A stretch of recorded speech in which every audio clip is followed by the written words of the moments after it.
Hola, ¿qué tal? ¿Cómo están? Soy Silvestre López Portillo. Vamos a platicar de Cazafantasmas, el legado. Sí, como ven, me encantó este logotipo que sacó un diseñador mexicano para la visita precisamente de Reitman, del director, al Festival de Cine de Morelia.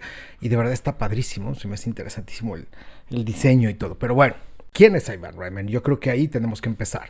Ivan Reitman hizo películas en los 80s y en los 90s bastante interesantes, sobre todo para el aspecto comercial, que forjó a una generación. Hablamos mi generación. Desde El Pelotón Chiflado en 1981, en el 84 fue donde sale la primera de los Cazafantasmas, Cazafantasmas 1. Luego en el 89, la segunda de Cazafantasmas 2, luego se avienta Junior, esta película con Danny DeVito y Arnold Schwarzenegger, ¿no? Se la avienta por ahí ya en los 90, en 94. Luego se avienta 6 días y 7 noches con Harrison Ford, que la película no es mala, la verdad es bastante entretenida.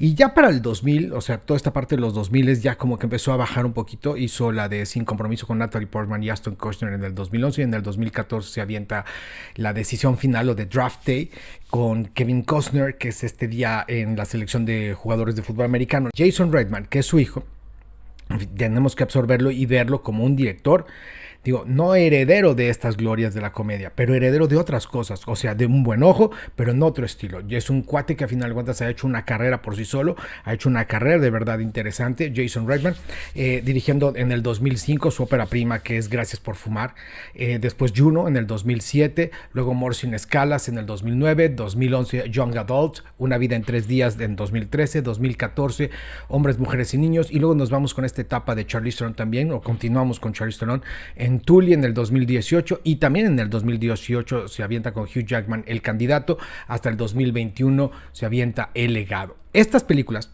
ahí donde lo ven, tienen varios temas en común, y esto es lo que a mí me gustaría que fuéramos platicando. El estilo de este hombre, el estilo de este director es importante para poder distinguir por qué le dieron a Jason Reitman la segunda de los Cazafantasmas, ¿ok?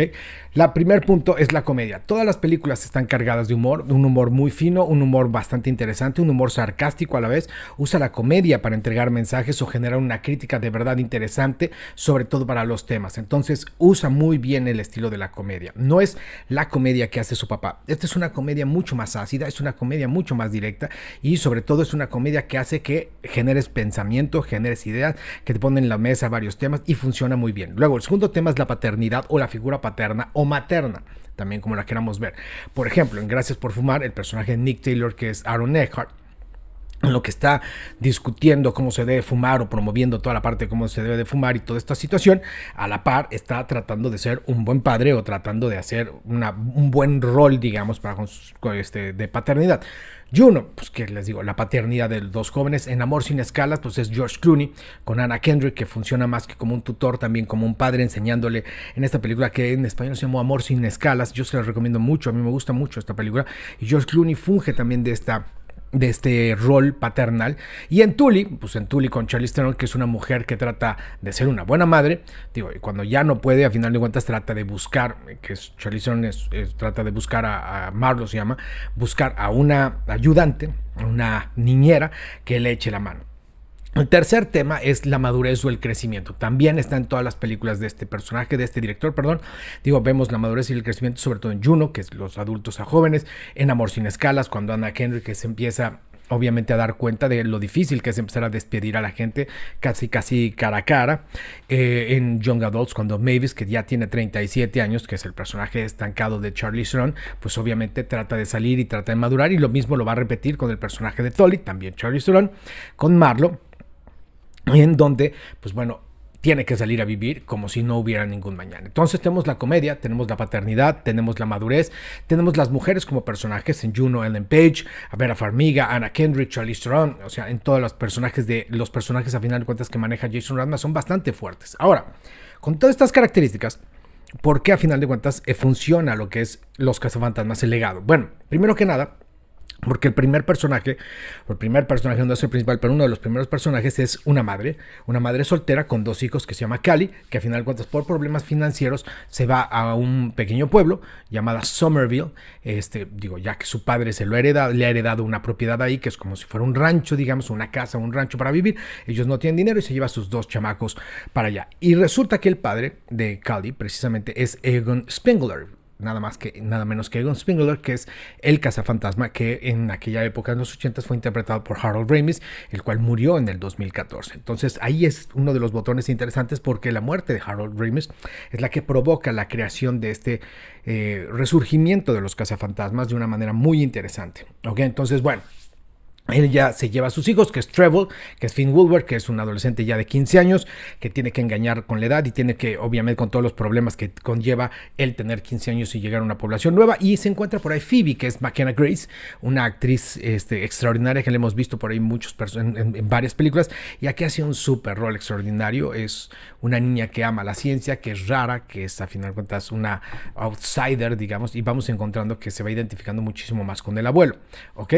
¿Cuáles son los puntos interesantes que a mí me gustan? No les voy a platicar más, pero los puntos interesantes. Primero, mudar de Nueva York la historia a un pequeño poblado.